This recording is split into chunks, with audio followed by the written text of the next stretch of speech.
Selanjutnya materi bab 11 tentang sistem perencanaan sumber daya perusahaan.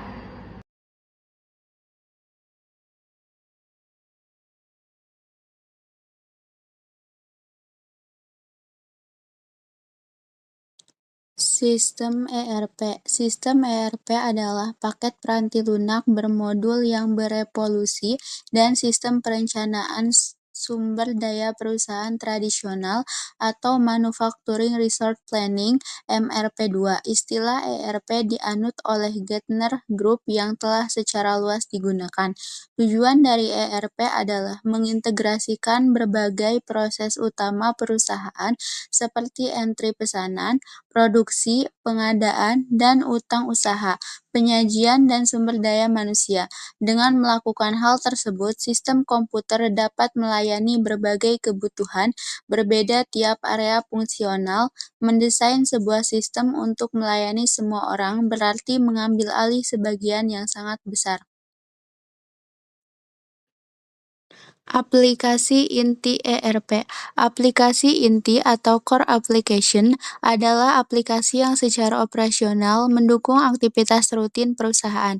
Jika aplikasi ini gagal, maka bisnis perusahaan juga gagal. Aplikasi inti umumnya meliputi penjualan dan distribusi, perencanaan bisnis, perencanaan produksi, pengendalian pabrik dan logistik. Aplikasi inti disebut juga aplikasi pemrosesan transaksi online atau Online Transaction Processing atau OLTP. Pemrosesan analitis online. ERP tidak hanya berfungsi sebagai sistem transaksi, tetapi juga sebagai alat pendukung keputusan manajemen secara real-time. Melalui pemrosesan analitis online atau OLAP, keberhasilan analisis bisnis dalam ERP sangat bergantung pada data warehouse atau gudang data, yang menyediakan basis data terintegrasi untuk pencarian, pelaporan, dan analisis yang efisien. Meskipun ERP dapat berjalan tanpa gudang data, tren saat ini menunjukkan bahwa pemanfaatan gudang data sangat penting untuk mendukung keunggulan kompetitif. Konfigurasi server ERP. ERP umumnya berbasis model client-server, yaitu komputer pengguna mengakses ERP dan data melalui sistem atau host.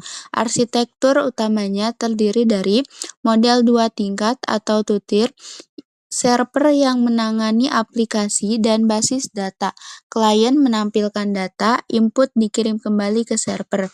Model ini cocok untuk LAN, pengguna terbatas. Model 3 tingkat atau three-tier sebagai fungsi aplikasi dan basis data terpisah, umumnya pada ERP skala besar dengan WAN. Model ini koneksinya mulai dari klien, server aplikasi, server basis data. Model ini lebih fleksibel dan mendukung banyak pengguna. Server OLTP versus OLAP.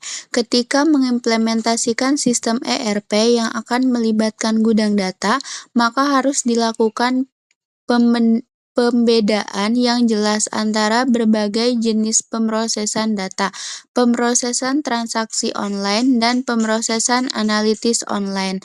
Peristiwa dalam pemrosesan transaksi online terdiri atas sejumlah besar transaksi yang relatif sederhana, seperti pembaruan record, akuntansi yang disimpan dalam beberapa tabel yang berhubungan. Pemrosesan analitis online atau Online Analytical Processing OLAP dapat dikarakterisasikan sebagai transaksi online. Yang pertama, mengakses data dalam jumlah yang sangat besar.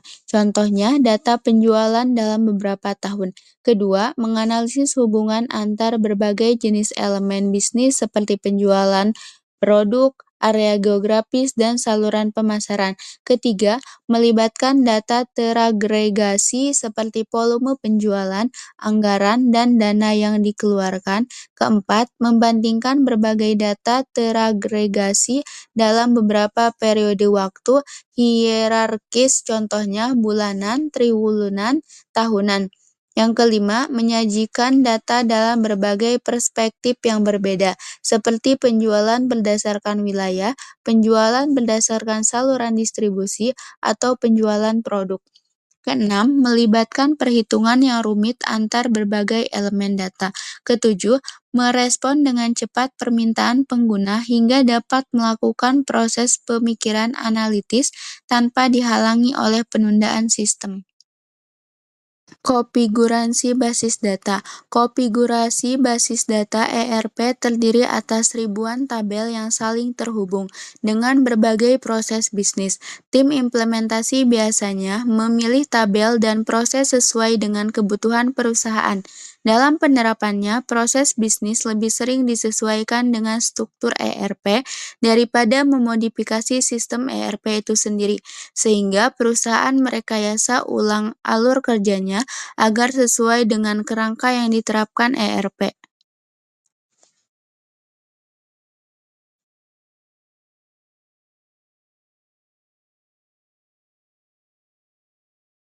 Peranti lunak khusus. Peranti lunak ERP seringkali tidak mampu mengendalikan semua proses bisnis, sehingga perusahaan menggunakan bolt-on software dari pihak ketiga.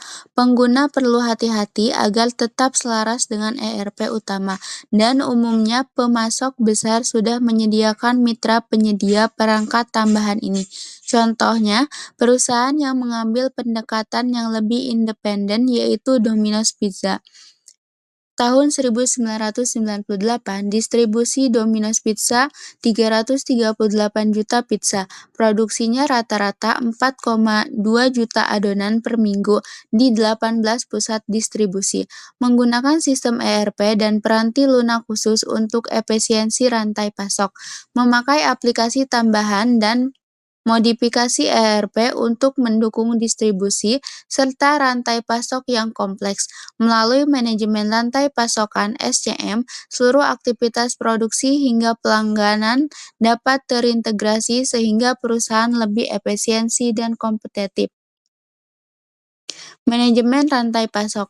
Manajemen rantai pasok adalah sistem yang mengintegrasikan seluruh aktivitas perpindahan barang, mulai dari pengadaan bahan baku, produksi, distribusi, hingga layanan pelangganan.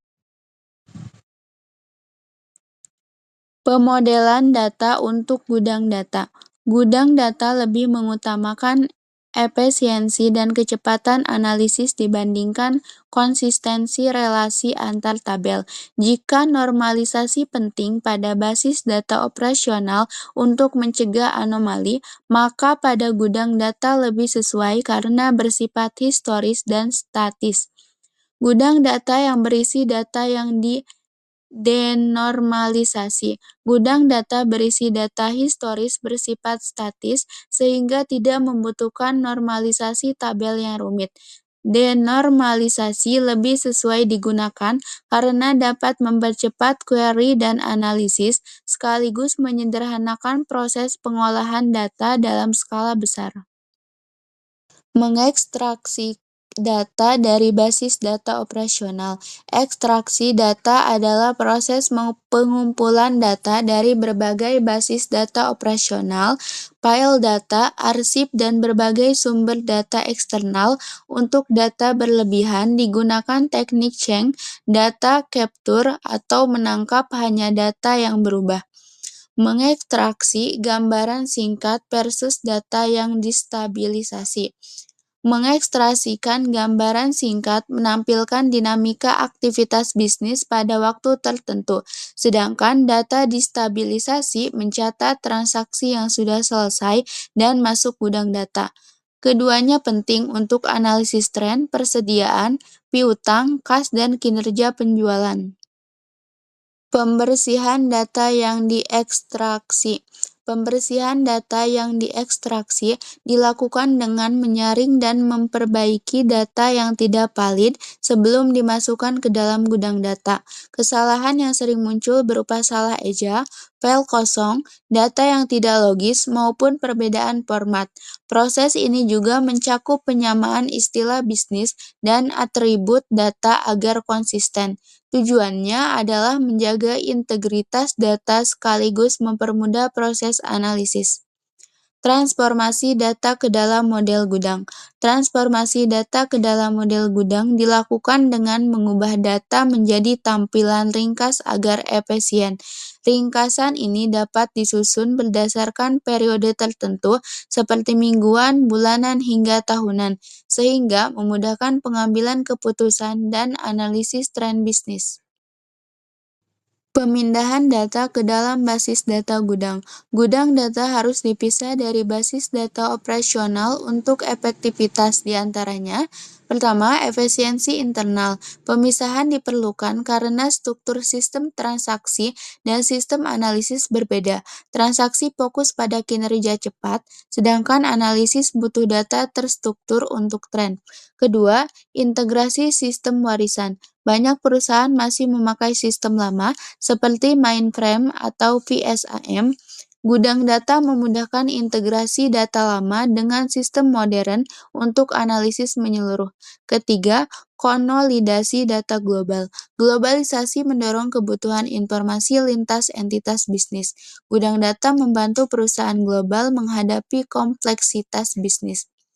Keputusan yang didukung oleh gudang data. Yang pertama, gudang data fleksibel dan mudah diakses banyak pengguna. Kedua, mendukung keputusan rutin maupun analisis lanjutan atau multidimensi dan visualisasi. Ketiga, laporan standar dapat dibuat otomatis sebagai produk rutin. Mendukung keputusan rantai pasokan dari gudang data. Gudang data mendukung keputusan rantai pasokan dengan mempercepat respon bisnis, meningkatkan efisiensi layanan, memperkuat hubungan mitra dagang, serta membantu meningkatkan kualitas produk.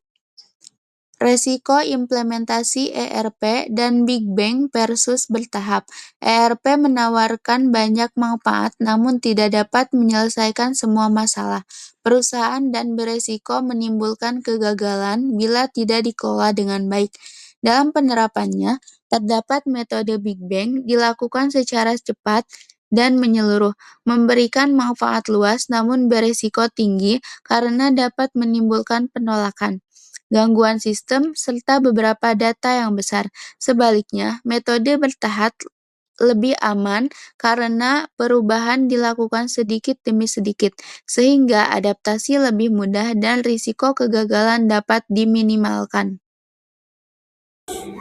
Penolakan perubahan budaya perusahaan, keberhasilan implementasi bergantung pada kesiapan budaya perusahaan. Bergantung pada kesiapan budaya perusahaan. Jika staf menolak perubahan sistem secanggih apapun tidak akan berhasil. Kurangnya pemahaman teknologi dapat menjadi hambatan besar bagi keberhasilan sistem. Memilih ERP yang salah. Pilih sistem yang benar-benar cocok dengan budaya dan proses bisnis perusahaan. Sistem ERP yang tidak mendukung proses bisnis inti akan menyebabkan kegagalan. Jangan memaksakan satu sistem untuk semua kebutuhan. Terus ada kesesuaian. Kesesuaian adalah faktor krusial dalam implementasi ERP karena tidak ada satu sistem yang cocok. Keberhasilan sangat bergantung pada pemilihan sistem yang benar-benar sesuai dengan proses bergantung pada pemilihan sistem yang benar-benar sesuai dengan proses unik perusahaan. Penolakan perubahan. Ada juga isu skalabilitas sistem. Isu utama dalam implementasi ERP adalah skalabilitas, yaitu kemampuan sistem untuk beradaptasi seiring dengan pertumbuhan volume bisnis. Manajemen harus mempertimbangkan apakah sistem yang dipilih dapat menangani peningkatan ukuran database, kecepatan respons, dan beban kerja di masa depan. Idealnya, waktu respons sistem tidak meningkat secara signifikan saat jumlah data atau pengguna bertambah. Meskipun banyak vendor mengklaim sistemnya scalable, ini adalah faktor kompleks yang harus dinilai secara mendalam karena memiliki banyak dimensi. Ada juga memilih konsultan yang salah. Pentingnya konsultan eksternal. Implementasi ERP adalah proyek kompleks, pengalaman internal seringkali tidak cukup sehingga perlu melibatkan konsultan eksternal. Konsultan membantu mengidentifikasi kebutuhan, pengembangan spesifikasi, dan mengelola implementasi. Biaya dan kelebihan biaya. Penyebab biaya implementasi ERP membengkak diantaranya total cost of ownership sering diremehkan padahal biayanya sangat tinggi. Biaya pelatihan, penguji, dan integrasi konvensi basis data. Ada juga mengembangkan ukuran kinerja. Pengukuran kinerja yang buruk, banyak proyek hanya fokus pada anggaran dan jadwal, bukan pada hasil bisnis yang terukur. Pentingnya untuk membentuk tim yang bertugas menentukan metrik kinerja sejak awal. Gangguan terhadap operasi. Implementasi ERP dapat melumpuhkan operasional sehari-hari karena menuntut rekayasa ulang, proses bisnis, dan adaptasi besar dari karyawan. Ada juga implikasi atas pengendalian internal dan audit. Otorisasi transaksi, manfaat utama dari sistem ERP berbagai arsitektur modulnya yang sangat terintegrasi. Akan tetapi, struktur ini juga memiliki berbagai potensi masalah untuk otorisasi transaksi. Contohnya, daftar perincian bahan baku, bill of material, menggerakkan berbagai sistem manufaktur. Ada juga pemisahan pekerjaan. Keputusan operasional dalam perusahaan berbasis ERP ini diturunkan hingga pada titik yang sedekat mungkin dengan sumber peristiwa. Berbagai proses manual yang biasanya membutuhkan pemisahan pekerjaan seringkali ditiadakan pada lingkungan ERP. Contohnya, supervisor toko dapat saja memesan persediaan dari pemasok dan personel area. Penerimaan dapat saja memasukkan penerimaan persediaan ke rekor persediaan secara real time. Ada juga supervisi. Kesulitan terduga dalam implementasi ERP yang sering disebutkan adalah pihak manajemen tidak secara penuh memahami dampaknya atas bisnis. Seringkali setelah ERP menyala dan berjalan, hanya tim implementasi yang memahami cara kerjanya. Ada juga pengendalian akses F-tour yang sangat penting dari gudang data yang digunakan bersama dengan para pelanggan dan pemasok. Perusahaan harus membuat berbagai prosedur untuk mengawasi otorisasi berbagai orang di lokasi pelanggan dan pemasok yang akan diberikan akses ke gudang datanya. Perencanaan kontingensi. Rencana kontingensi yang terperinci harus dikembangkan untuk operasi komputer dan bisnis dan dapat dilaksanakan dengan cepat ketika terjadi bencana. Verifikasi independen. Karena ERP menggunakan OLTP, pengendalian verifikasi tradisional yang independen seperti rekonsiliasi angka pengendali batch menjadi tidak berarti. Begitu pula rekayasa ulang proses untuk meningkatkan efisiensi juga mengubah sifat dari verifikasi independen. Audit gudang data. Sebagian bagian dari audit sistem informasi, auditor mendesain sebuah prosedur untuk mengumpulkan bukti yang berkaitan dengan berbagai pernyataan dari pihak manajemen yang berkaitan dengan laporan keuangan perusahaan.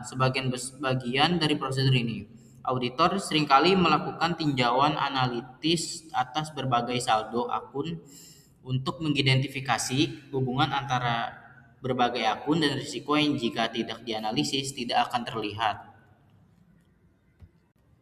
Jadi kesimpulannya, sistem perencanaan sumber daya perusahaan ERP merupakan sebuah solusi terpadu yang berfungsi untuk mengintegrasikan berbagai aktivitas bisnis utama dalam organisasi seperti keuangan, sumber daya manusia, produksi, pemasaran, hingga distribusi. Dengan adanya ERP, aliran informasi antar bagian menjadi lebih cepat, akurat, dan transparan sehingga mendukung pengambilan keputusan yang tepat.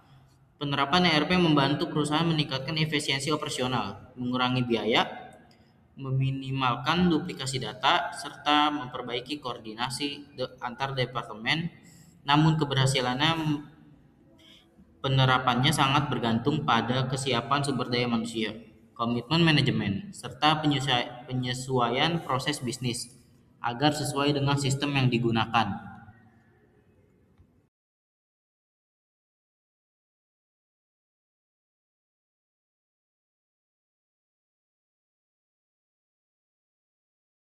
Sekian presentasi dari kelompok kami. UAS